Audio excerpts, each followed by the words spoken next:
In house production house, ഡബിങ്ങും recording ഒക്കെ ചെയ്യുന്ന സ്ഥലമാണ്.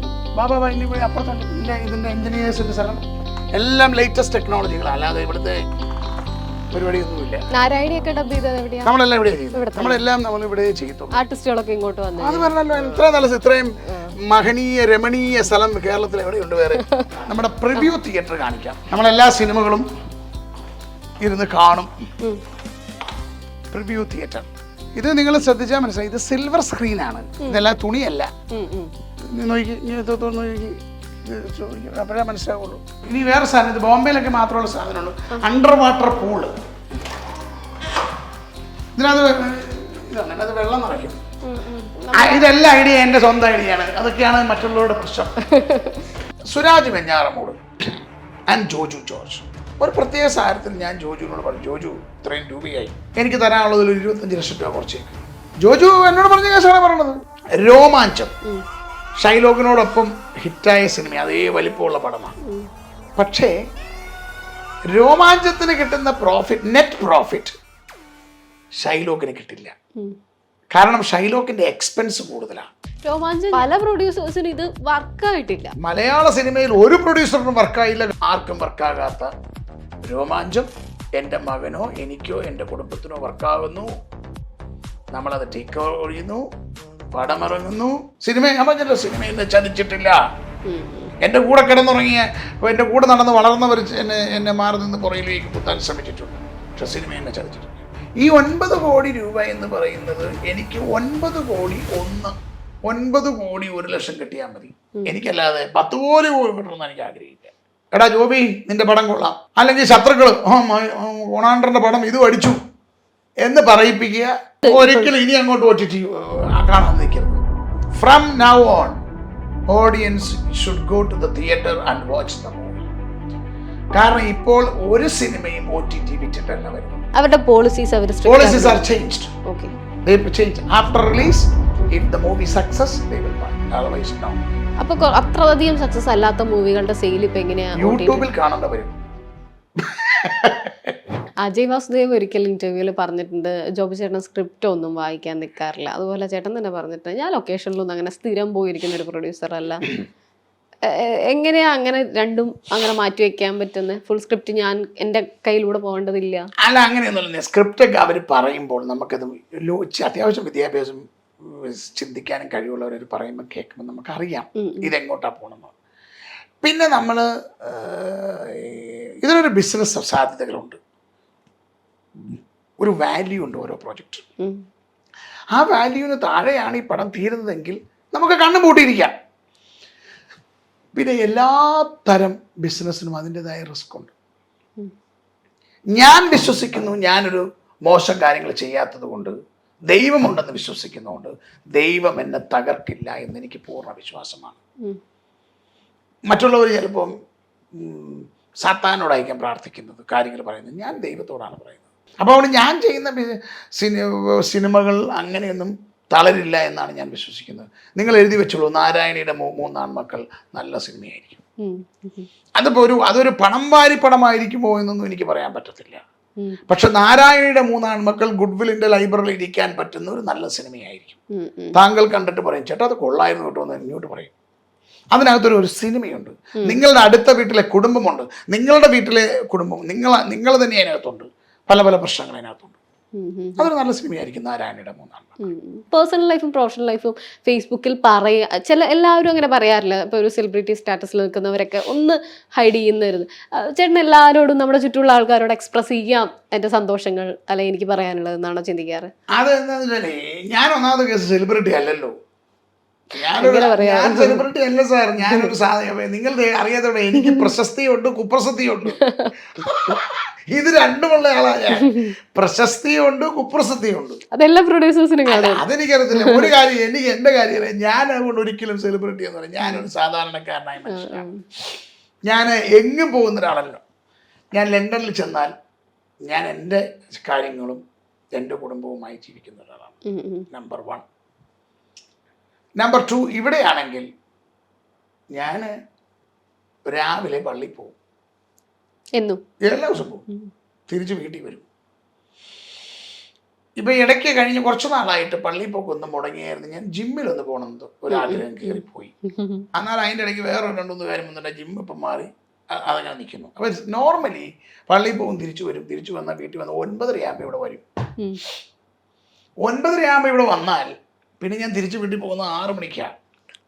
6 മണിക്ക് വീട്ടിൽ ചെന്ന് പിന്നെ കുരിശുവരെയായി, ഉളിയായി, ജപമായി, പ്രാർത്ഥനയായി കിടന്ന് ഫുഡ് കഴിച്ച് ഞങ്ങളിരിക്കുമ്പോൾ അവിടെയൊന്നും ഒരു കച്ചവടമില്ല. അവിടെ കുടുംബം മാത്രമേ ഉള്ളൂ. അവിടെ വേറെ ഒന്നുമില്ല. അവിടെ നമുക്ക് വേറെ ഒരു പരിപാടിയില്ല. അത് നമ്മളങ്ങനെ ചിന്തിക്കണ്ടെന്നേ. അങ്ങനെ ചിന്തിക്കുമ്പോൾ നമുക്കങ്ങനെ ജാടയോ പത്രാസോ ഒന്നും എന്നെ നിങ്ങൾക്ക് അതിന് കിട്ടത്തില്ല. എന്നെ അടുത്തറിയുന്നവരാരും പറയത്തില്ല ഞാനൊരു അഹങ്കാരിയാണെന്ന്. പിന്നെ എനിക്കാകെയുള്ള പോരായ്മ എന്ന് വെച്ചാൽ എൻ്റെ സൗണ്ട് പറന്നാ.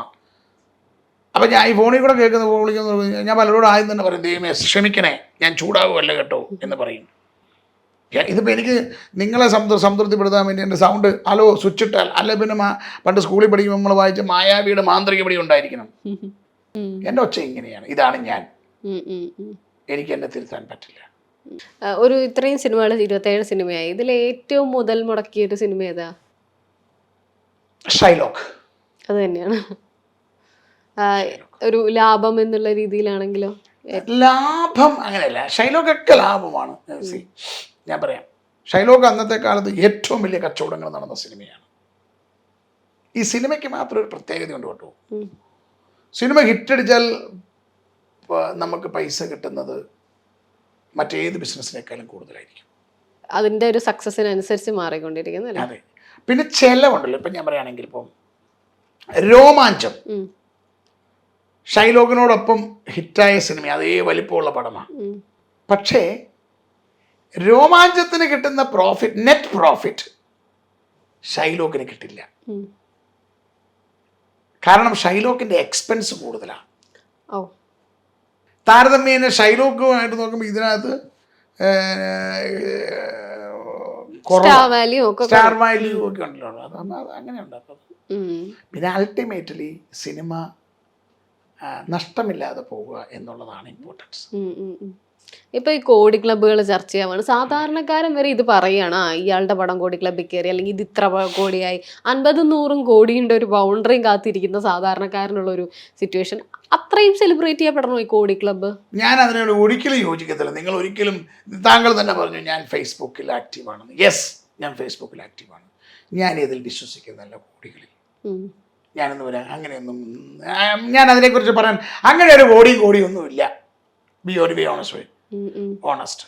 നമുക്കെല്ലാം കഴിഞ്ഞ് നമുക്ക് സഫീഷ്യൻ്റ് ആയിട്ട് 2 കൊല്ലം നടന്നു പോകാനുള്ള പൈസ കിട്ടും. നമുക്ക് നഷ്ടമില്ലാതെ വരിക എന്ന് പറയുന്നത് വലിയ കാര്യമാണ് സിനിമയുടെ കാര്യത്തിൽ. ജനങ്ങൾ അംഗീകരിക്കുക, നഷ്ടമില്ലാതെ വരിക, നമുക്കത് കുറച്ച് നാളിനെ മുന്നോട്ട് കൊണ്ടുപോകാൻ പറ്റുക, അതൊക്കെയാണ്.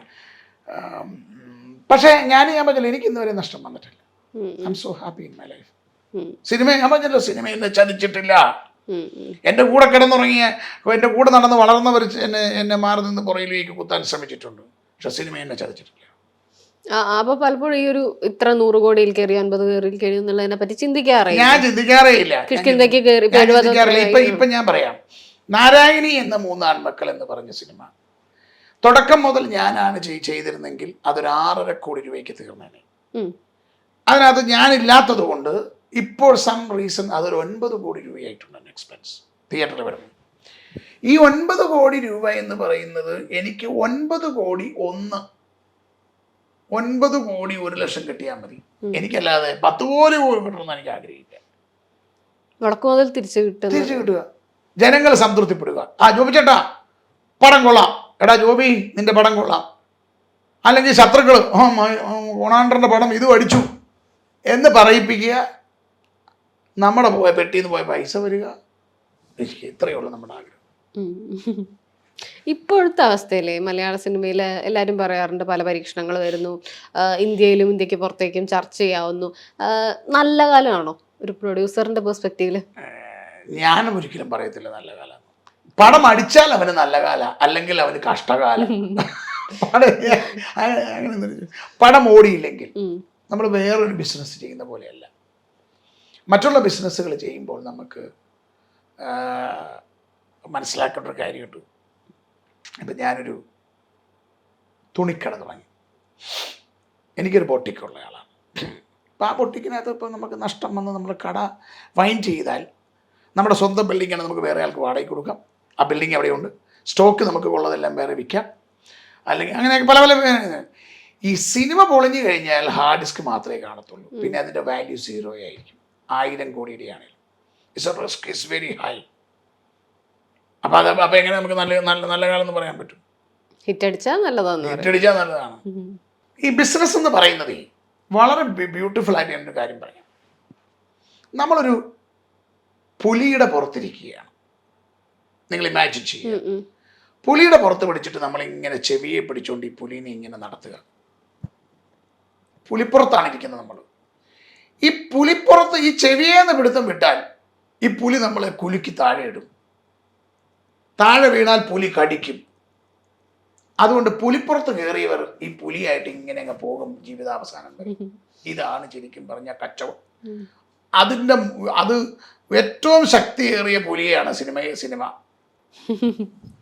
ഏതെങ്കിലും സമയത്ത് ശരി ഇനി സിനിമയൊന്നും പിടിക്കണ്ട, ബാക്കി ബിസിനസ് ഒക്കെ ആയിട്ട് പോയാൽ മതി ചിന്തിച്ചിട്ടുണ്ടോ? നിങ്ങൾ ഇത്രയും വലിയൊരു ഓഫീസ് ഏതെങ്കിലും സിനിമ പ്രൊഡക്ഷൻ ഹൗസിന് കണ്ടിട്ടുണ്ടോ? അല്ല, എനിക്കറിയില്ല, ഞാൻ കണ്ടിട്ടില്ല. ഞാൻ ബാക്കി കാണാത്തോണ്ടോ? താങ്കൾ ബോംബെ പോലും കാണത്തില്ല. ഇത്രയും ഫെസിലിറ്റീസ് ഉള്ള, ഇത്രയും ഇൻഫ്രാസ്ട്രക്ചർ ഉള്ള ഒരു പ്രൊഡക്ഷൻ ഹൗസ് നിങ്ങൾ കാണില്ല. ഗുഡ്വില്ലിന്റെ ചക്രം കറങ്ങിക്കൊണ്ടിരിക്കും. എനിക്ക് ശേഷവും ജീവിതമെന്ന യാഥാർത്ഥ്യത്തിന്, ജീവിതത്തിൻ്റെ ഈ സമയത്ത് എന്നെ ആരെങ്കിലും ഉരുട്ടിയിട്ടാലും ഞാൻ ഉരുണ്ടു വീണാലും ഇത് ഇനി മുന്നോട്ട് പോയിക്കൊണ്ടിരിക്കും. Goodwill part of the Kerala. ഇപ്പോൾ ആർട്ടിസ്റ്റ് പേയ്മെന്റ് ഇതുപോലെ നമ്മൾ പറയുന്ന ഒരു വിഷയമാണ്. കാരണം ഒരു പടം ഹിറ്റ് ആകുമ്പോഴേക്കും വലിയ രീതിയിലൊരു പേയ്മെന്റ് അവർ മേടിക്കുന്നു. അത് എത്തിപ്പിടിക്കാൻ പലപ്പോഴും പ്രൊഡ്യൂസേഴ്സിന് പറ്റില്ല. നെക്സ്റ്റ് സിനിമ ചിലപ്പോൾ സക്സസ് അല്ലാണ്ട് വരുമ്പോഴും അവരുടെ പേയ്മെന്റ് അത് തന്നെയാവുന്നു. എന്താ തോന്നിയിട്ടുള്ള കാര്യം? ഞാനിപ്പോൾ സംശയിച്ചു. അതൊക്കെ നമ്മൾ സ്നേഹത്തിൽ ആർട്ടിസ്റ്റുമാരോട് പറഞ്ഞ് കാര്യങ്ങൾ മനസ്സിലാക്കി. അങ്ങനെ പറഞ്ഞാൽ കേൾക്കാത്ത ഏത് ആർട്ടിസ്റ്റാണ് ഇവിടെ ഇല്ലാത്തത്? ഏത് ആർട്ടിസ്റ്റാണ് നമ്മുടെ വിഷമം പറഞ്ഞ്? അവർ മനുഷ്യരല്ലേ, അവർക്കും കുടുംബമുള്ളതല്ലേ. പിന്നെ എൻ്റെ സ്ഥലം, ഞാനൊരു സ്ഥലം വിൽക്കുമ്പോൾ എൻ്റെ സ്ഥലത്തിന് ഞാനല്ലേ വില കൽപ്പിക്കുന്നത് എന്ന് പറഞ്ഞ പോലെ ഒരു ആർട്ടിസ്റ്റിൻ്റെ വാല്യൂ അവരാണ് തീരുമാനിക്കുന്നത്. നമുക്ക് വേണേൽ ചെയ്താൽ മതി. പിന്നെ നമ്മുടെ വിഷമങ്ങൾ അവരോട് പറയുക, അവരോട് പറഞ്ഞിട്ട് കാര്യങ്ങൾ പറഞ്ഞ് മനസ്സിലാക്കുക. അതല്ലേ. ഇപ്പം ഒരു ഉദാഹരണം പറയാം. നാരായണിയുടെ 3 ആൺമക്കൾ, സുരാജ് വെഞ്ഞാറമൂട് ആൻഡ് ജോജു ജോർജ്. ഒരു പ്രത്യേക സാഹചര്യത്തിൽ ഞാൻ ജോജുവിനോട് പറഞ്ഞു, ജോജു സഹോദര, നിങ്ങൾക്കറിയാം ഇതെങ്ങനെയാണ് സംഭവിച്ചത്, ബ്ലാ ബ്ലാ ബ്ലാ ബ്ലാ, ഇത്രയും രൂപയായി. ജോബി ചേട്ടാ, എനിക്കറിയാം, എനിക്ക് തരാനുള്ളതിൽ 25 ലക്ഷം രൂപ കുറച്ചേക്ക്, ആ പൈസ ചേട്ടനെ കിട്ടുവാണെങ്കിൽ തന്നാൽ മതി. ജോജു എന്നോട് പറഞ്ഞ കേസാണ് പറയണത്. ജോജു നല്ലവനായോണ്ടല്ലേ പറഞ്ഞു. ജോജു നല്ല അപ്പനാണ്, ജോജു നല്ലൊരു സഹോദരനാണ്, ജോജു നല്ല ഒരു ഭർത്താവാണ്. അപ്പോൾ ജോജുവിനറിയാം ഞാൻ പറയുന്നതിൻ്റെ വാല്യൂ. ജോജു അത് കുറച്ചു. ഇതുണ്ടായ സംഭവമാണ്. നാരായണിയുടെ 3 ആൺമക്കളുടെ പ്ലസ് പോയിന്റുകളിൽ 1 and 2 ഞാൻ സുരാജിനോട് പറഞ്ഞു. ബി രാകേഷ് എന്ന് പറയുന്ന എൻ്റെ ഏറ്റവും അടുത്ത സുഹൃത്താണ്, പ്രൊഡ്യൂസേഴ്സ്. രാകേഷ് ഏട്ടാ, ഇങ്ങനെ ഒരു ചെറിയ ഇതുണ്ട്, നമുക്ക് സുരാജിനോടൊന്ന് സംസാരിക്കണം, ഇത് ബഡ്ജറ്റ് ഇങ്ങനെയൊക്കെ നിൽക്കുകയാണ്. എന്നാടാ നമുക്ക് സംസാരിക്കാം, നമ്പർ സംസാരിക്കും. ഞാൻ സംസാരിച്ചു. സുരാജ് എങ്ങനെയാണ് ചോദിച്ചു. ചേട്ടാ മനസ്സിലായി, 10 ലക്ഷം കുറച്ചു. അതാണ് എക്സ്പീരിയൻസ്. എനിക്ക് തോന്നി, ഞാൻ പറഞ്ഞില്ല, എന്നെ സിനിമ ഇന്ന് വരെയും വേദനിപ്പിച്ചിട്ടില്ല.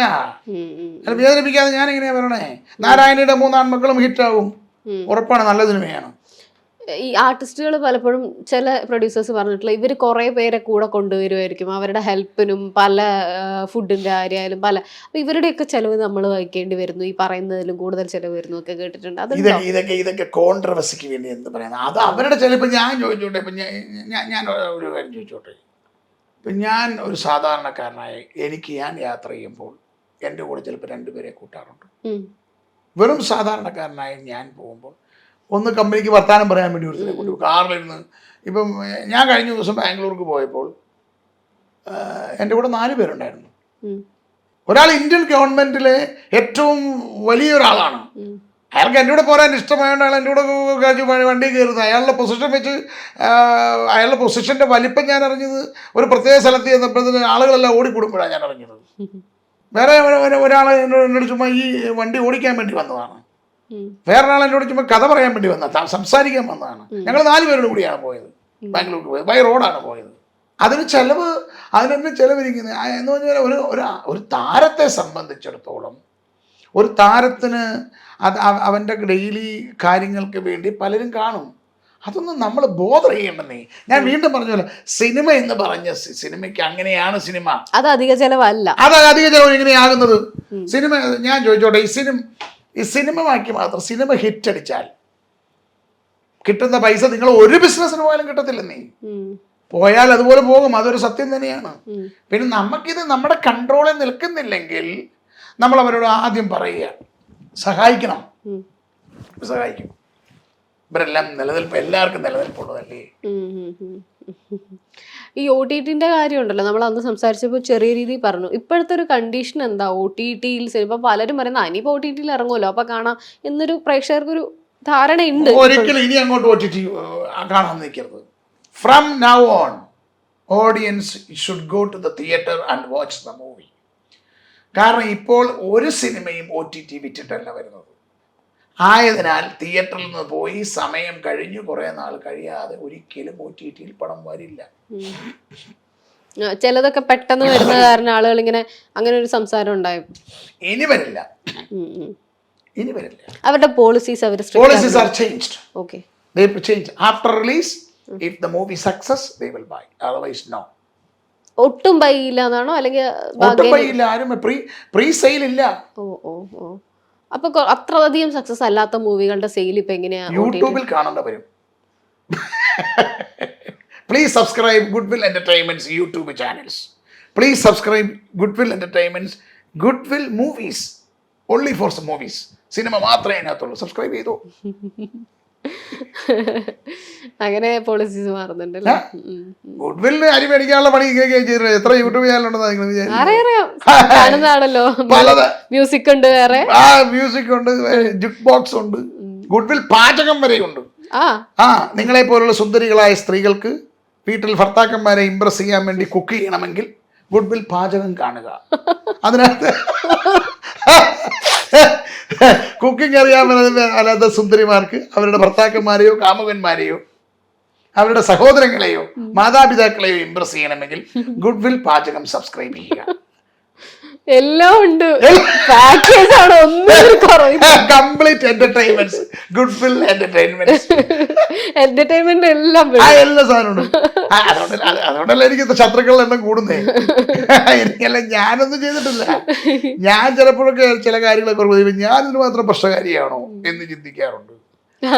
പക്ഷെ ഞാൻ അങ്ങനത്തെ ഒരാളല്ല. ഇയാൾക്ക് സിനിമ മാത്രം എടുത്താ പോരല്ലേ. ഈ ഗുഡ്വില്ലിന്റെ മ്യൂസിക് പാട്ട് പാടിയിട്ട് ഇവിടെ വന്നപ്പോഴൊക്കെ പാടുമെന്ന് ചോദിച്ചപ്പോ പാടില്ല എന്ന് പറഞ്ഞു. ഞാൻ നല്ലപോലെ പാടുന്ന ആളാണ്. അതാണ് എന്റെ ഒച്ചയുടെ ഒരു പ്രത്യേകത. എനിക്ക് പാടാൻ നേരത്ത് മാറി സൗണ്ട് മാറും. പാട്ട് കേട്ടാൽ നല്ല സെൻസ് ഉള്ള ആളാണ്, കുഴപ്പമൊന്നുമില്ല. പക്ഷേ ഞാനിപ്പോൾ പാടുന്നില്ല.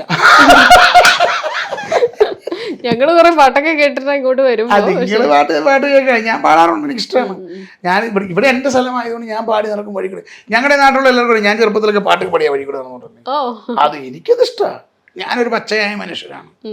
ആർക്കെന്നെ ഞാൻ വീണ്ടും വീണ്ടും പറയുന്നു, പ്രശസ്തിയും കുപ്രസിദ്ധിയും ഉള്ളതാണ്. ഒരിങ്ങനെ നോക്കുമ്പോൾ ആരെങ്കിലും വന്നിരിച്ചു.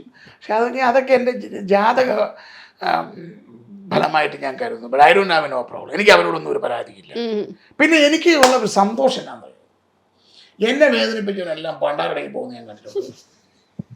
അതെനിക്ക് അറിയില്ല. ഇവനൊന്നും ഒരു വളർച്ചയില്ല. ഞാനൊരു 10,000 പേര് ലിസ്റ്റ് പറയാം. എനിക്കറിയില്ല, അത് ചിലപ്പോൾ പ്രാർത്ഥനയുടെ ആയിരിക്കാം, ദൈവത്തിൻ്റെ ആയിരിക്കാം, ഐ ഡോണ്ട് നോ.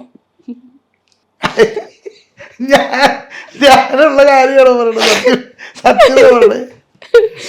ഇപ്പൊ രോമാഞ്ചത്തിന്റെ കാര്യം പറഞ്ഞു, അത് ഒരു ക്രിട്ടിക്കൽ സ്റ്റേജിലാണ് ചേട്ടനിലേക്ക് എത്തുന്നത്. പല സിനിമകളും അങ്ങനെ ഉണ്ടായിരുന്നു. നാരായണി പോലും ആ ഒരു സമയത്ത് രക്ഷകനായി എത്തുന്നത് കറക്റ്റ് ഇങ്ങനെ ജോബി ചേട്ടൻ. അതെ, ഞാൻ പറഞ്ഞല്ലോ സാർ, ഞാൻ വീണ്ടും വളരെ വളരെ മനോവേദനയോടെയാണ് പറയുന്നത്. ഞാൻ എൻ്റെ സമ്പാദ്യങ്ങളെല്ലാം ഉപയോഗിച്ച് യൂടോക്ക് എന്ന് പറഞ്ഞൊരു സ്ഥാപനം, PK പ്രകാശ് എന്ന് പറയുന്ന ഒരാളുണ്ട്, വേണം നമ്പർ തരാം, അദ്ദേഹത്തോട് ചോദിച്ചാൽ കുറച്ചുകൂടെ സത്യങ്ങളൊക്കെ പറഞ്ഞു തരും. അപ്പം അങ്ങനെ ഞാനിതെല്ലാം ചെയ്ത് ഇത്രയും പൈസയും മുടക്കി ആപ്പാടെ ടെൻഷൻ അടിച്ച് അതായത് യൂടോക്കിന്റെ സബ്സ്ക്രൈബർ പോലും കൂടുന്നില്ല. ഇപ്പൊ കൂടുന്നുണ്ട്. ഇപ്പൊ യൂടോക്ക് എന്ന് പറഞ്ഞാൽ കൂടുന്ന ഇൻസ്റ്റാഗ്രാമിലൊക്കെ ഭും ഭും എന്നാ യൂടോക്ക് കയറുന്നേ. യൂട്യൂബിൽ യൂടോക്കിന് സബ്സ്ക്രൈബർ കൂടുന്നു, ഫേസ്ബുക്ക് ലൈക്ക് കൂടുന്നു. അന്നാലും അങ്ങനെയൊന്നുമില്ല. ഞാൻ അവിടെ സങ്കടപ്പെട്ട് എൻ്റെ പൈസ പോയല്ലോ. സഹോദരി, പൈസ പോയി എന്ന് പറഞ്ഞാൽ സങ്കടപ്പെടുന്നത് എന്താണെന്ന് വെച്ചാൽ പൈസ പോയത് കൊണ്ടല്ല, എൻ്റെ പ്രായമാണ് മുന്നോട്ട് പോകുന്നത്. എൻ്റെ ഒരു വർഷം, എൻ്റെ 2 വർഷം ഞാൻ ഇതിനു വേണ്ടി കളഞ്ഞല്ലോ ദൈവമേ എന്നാണ് ചിന്തിക്കുന്നത്. മുന്നോട്ട് പോയപ്പോൾ പ്രാർത്ഥനകൾ കേൾക്കുന്ന ദൈവം എനിക്ക് ഉത്തരമരളിയത് രോമാഞ്ചത്തിലൂടെയാണ്. രോമാഞ്ചം ഞാൻ കഴിഞ്ഞ പ്രാവശ്യം ചോദിച്ചിരുന്നു, നമ്മൾ എത്രത്തോളം കംപ്ലീറ്റ് ചെയ്തു എന്ന് അറിയില്ല, പ്രൊമോഷന്റെ തിരക്കായതുകൊണ്ട്. കാരണം പല പ്രൊഡ്യൂസേഴ്സിനും ഇത് വർക്കായിട്ടില്ല. മലയാള സിനിമയിൽ ഒരു പ്രൊഡ്യൂസറിനും വർക്കായില്ല. കാരണം പ്രാർത്ഥനകൾ കേൾക്കുന്ന ദൈവം ഇതൊന്ന് കോമ്പൻസേറ്റ് ചെയ്യാൻ വേണ്ടി അതിൻ്റെ നമ്മുടെ ഇവിടെ അക്കൗണ്ട്സിൽ 8 പേരായിരിക്കുന്ന ടാലി, 8 പേരുണ്ട്. താങ്കൾ അങ്ങനെ പോകുമ്പോൾ കണ്ടേ പോവുള്ളൂ. അപ്പൊ ഈ 8 പേര് ഭൂതക്കണ്ണാടി വെച്ച് നോക്കിക്കൊണ്ടിരിക്കുക, ഇത് എന്നതാ, എങ്ങോട്ടാ പോണേ, എങ്ങനെയാ. അപ്പോ ദൈവം അറിയാം മൈനസാണ്. ഇത് പോസിറ്റീവ് ആയില്ലെങ്കിൽ ജോബി ജോർജിന്റെ ഗുഡ്വില്ലിന്റെ ചക്രം കറങ്ങില്ല. ജോബി ജോർജിന്റെ ആഗ്രഹം ഇത് ജോബി ജോർജിന് ശേഷവും കറക്കണം. ആർക്കും വർക്കാകാത്ത രോമാഞ്ചം എൻ്റെ മകനോ എനിക്കോ എൻ്റെ കുടുംബത്തിനോ വർക്കാകുന്നു. നമ്മളത് ടേക്ക് ഓവർ ഒഴിയുന്നു, പടമിറങ്ങുന്നു. ദൈവത്തിൻ്റെ കൃപ കൊണ്ട് കേരളത്തിലെ നല്ലവരായ ആളുകളെല്ലാം ഏറ്റെടുക്കുന്നു. യൂടോക്കിൻ്റെ കാശ് രോമാഞ്ചത്തിലൂടെ നമ്മുടെ പെട്ടിയിലേക്ക് വരുന്നു. അങ്ങനെയാ അതിനെ കാണുന്നത്. അല്ലാതെ എനിക്ക് ആ ഒരു ഇത് മനസ്സിലായി എന്നോ കുറച്ചുകൂടെ യൂത്തിന്റെ പൾസ് മനസ്സിലാക്കി ഞാൻ ആര് യൂത്ത് തന്റെ മനസ്സിലെന്നാന്ന് പോലും എനിക്ക് അറിയത്തില്ല. ഇത്ര അടുത്തിരിക്കുന്നത് അവൻ രാവിലെ വന്നപ്പോ പോലും ചിരിക്കുക ചെറുക്കൻ. അവന്റെ മനസ്സിലെന്നാന്ന് പോലും എനിക്കറിയത്തില്ല. അപ്പൊ പിന്നെ ഞാനെങ്ങനെ പറയും, ഞാനെന്ന ഭാവം എനിക്കില്ല. കുറെ പേര് ഇൻട്രസ്റ്റ് ഉള്ളവരുണ്ടാവും ലക്ഷറി ഗ്യാരേജിനെ പറ്റിയൊക്കെ കേൾക്കാൻ. അപ്പൊ ഏതൊക്കെയാ വണ്ടികൾ ഇപ്പോൾ ഉള്ള കയ്യിലുള്ള? എൻ്റെ കയ്യിൽ ഞാൻ പറഞ്ഞില്ല, അത് വീണ്ടും ശത്രുക്കളുണ്ടാകും, അഹങ്കാരമാകും, അസൂയാവും. എൻ്റെ കയ്യിൽ എല്ലാത്തരം വണ്ടികളുണ്ട്. ഫേവറേറ്റ് ഉണ്ടോ അങ്ങനെ ഒരു നമ്മുടെ മക്കളെയൊക്കെ പോലെ കാണുന്ന വണ്ടി, അങ്ങനെയൊക്കെ ചിന്തിക്കാറുണ്ട്? അങ്ങനെ ഒരു ഫേവറേറ്റ് ആണല്ലോ. എൻ്റെ ഒരു RX 100 MA ഉണ്ട്. ഞാൻ പണ്ട് കോളേജിൽ പോയിക്കൊണ്ടിരുന്നത്. അതാണ് ഇപ്പോഴും അത് ഞാനിപ്പോഴും സൂക്ഷിച്ചത് വെച്ചിട്ടുണ്ട്. ഓടിക്കാറുണ്ടോ? അതിൻ്റെ മോളെടുത്ത് ഓടിക്കാറുണ്ട്. എൻ്റെ മോളിൽ അത് ഓടിക്കുന്നത് ഞാൻ കണ്ടിട്ടുണ്ട്. മോനും ഓടിച്ചിട്ടുണ്ട്. പക്ഷെ മോൾക്ക് അത് ഭയങ്കര ഇഷ്ടമാണ്. അവളത്, എൻ്റെ മകള് ഒരു ബൈക്ക് പ്രേമിയാണ്. മൂത്തൊരു മോളുണ്ട്, അവള് ബൈക്ക് പ്രേമിയാണ്. പക്ഷെ എനിക്ക് പേടിയായതുകൊണ്ട് ഞാൻ അവളോട് സമ്മതിച്ചു. ഞാൻ പറയുന്നത് കാറ് മേടിച്ചു തരാം, ബട്ട് ഡോണ്ട് ഡു, എനിക്ക് പേടിയാണ്. അതുകൊണ്ട് തന്നെ. പക്ഷെ അവൾ ബൈക്കിനെ ഭയങ്കര ഇഷ്ടപ്പെടുന്ന ഒരാളാണ്. അവള് എയ്റോസ്പേസ് എഞ്ചിനീയറിങ്ങിന് മാഞ്ചസ്റ്റർ യൂണിവേഴ്സിറ്റി പഠിക്കുന്നു. അത് ആ പഠിത്തം കഴിഞ്ഞിട്ട് she wanted to do a civil service. അപ്പം ഞാൻ അവരോട്, മക്കളോട്, മോന് സിവിൽ സർവീസ് ചെയ്യാൻ കൊള്ളാണ്ട് മോൾക്കും എഴുതണമെന്ന് ആഗ്രഹം. ഞാൻ അവരോട് പറയും, ഞാൻ എല്ലാത്തരം വണ്ടി ഓടിച്ചു, എനിക്കിനി ഒരു നിങ്ങളുടെ ലൈറ്റൊക്കെ വെച്ച വണ്ടി ഓടിച്ചതിലേക്ക് നടക്കണം എന്ന് ആഗ്രഹമുണ്ടെന്ന് പറയുമ്പോൾ, പ്രോട്ടോകോൾ അനുസരിച്ച് കോൺട്രവേഴ്സി ആയാലും ഒരു ദിവസം ഒന്നും ഓടിച്ചാന്ന് കുഴപ്പമൊന്നുമില്ലല്ലോ. അതുകൊണ്ട് നിങ്ങൾ എത്രയും പെട്ടെന്ന് മക്കളെ IPS IAS ഒക്കെ എടുത്തുകൊണ്ട് വാ എന്ന് പറഞ്ഞിട്ടുണ്ട് അവരോട്. അവർ ആ ആഗ്രഹം സാധിച്ചിരുമെന്ന് വിശ്വസിക്കുന്നു. പക്ഷെ അവർ സിവിൽ സർവീസ് എടുക്കുന്നുള്ള കാര്യത്തിൽ സംശയം വേണ്ട.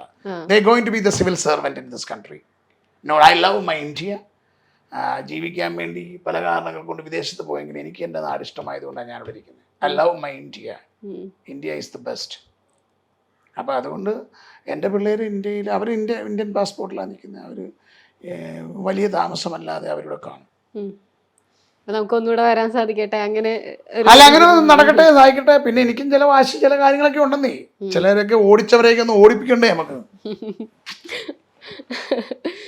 ജോബിച്ചേട്ടാ, നാരായണിയുടെ 3 ആൺമക്കൾ കേരളത്തിലെ പ്രേക്ഷകരോട് വളരെ ആത്മാർത്ഥമായി, വളരെ സ്നേഹത്തോടെയും വളരെ യാചനയോടെയും അപേക്ഷിക്കുകയാണ്. ചില കാര്യങ്ങൾ ഞാൻ പിന്നീട് പറയുന്ന ഒരു പ്രത്യേക റീസൺ ഉള്ളത് കൊണ്ട് നാരായണിയുടെ മൂന്നാൺമക്കൾ നിങ്ങളെല്ലാം കാണണം, അത് വിജയിപ്പിക്കണം. അതൊരു നല്ല സിനിമയാണ്, നിങ്ങൾക്ക് ഒരിക്കലും നഷ്ടം വരില്ല. വീണ്ടും നിങ്ങളുടെ ഗുഡ് വില്ല് നിങ്ങളുടെ തന്നെയാണ്, നിങ്ങളും ഉള്ള ഗുഡ് വില്ലാണ് എനിക്കിഷ്ടം. എനിക്ക് ഒറ്റയ്ക്കൊരു ഗുഡ് വില്ലില്ല, നമുക്ക് എല്ലാവർക്കും ഗുഡ് വില്ലുണ്ട്. അതുകൊണ്ട് ദയവായി എല്ലാവരും കാണുക. എന്നെ കാണാൻ വന്ന നിങ്ങൾക്കും സന്തോഷം. ഒരു മകളാണ്, ഒരു മകനാണ്. എപ്പോഴും പ്രാർത്ഥനയിൽ എന്നെ ഓർക്കുക. തീർച്ചയായും. അപ്പൊ നാരായണീന്റെ മൂന്നാൺമക്കള് ഗുഡ് വില്ലിലെ അടുത്തൊരു പൊൻതൂവലാവട്ടെ ആ കിരീടത്തിൽ. Thank you. എനിക്ക് കിരീടമില്ല, ഗുഡ്വില്ലിന്റെ ചക്രത്തിൽ അതും ഇരിക്കട്ടെ. എനിക്ക് ഒരു കിരീടവും എന്നെ ഉപദ്രവിക്കരുത് പ്ലീസ്. എന്താണെന്നറിയോ, ഇതൊക്കെ വല്ലവരും കേട്ടിട്ട് 10 പേര് ഇനി ഇതിന് എന്തെല്ലാം കേൾക്കാൻ കിടക്കണം. നിങ്ങൾ എന്നെ നിർബന്ധിച്ചത് കൊണ്ടാണ് ഞാൻ ഇരുന്നത്, ഇനി ഞാനിത് എന്തെല്ലാം കേൾക്കാൻ കിടക്കണം. Thank you.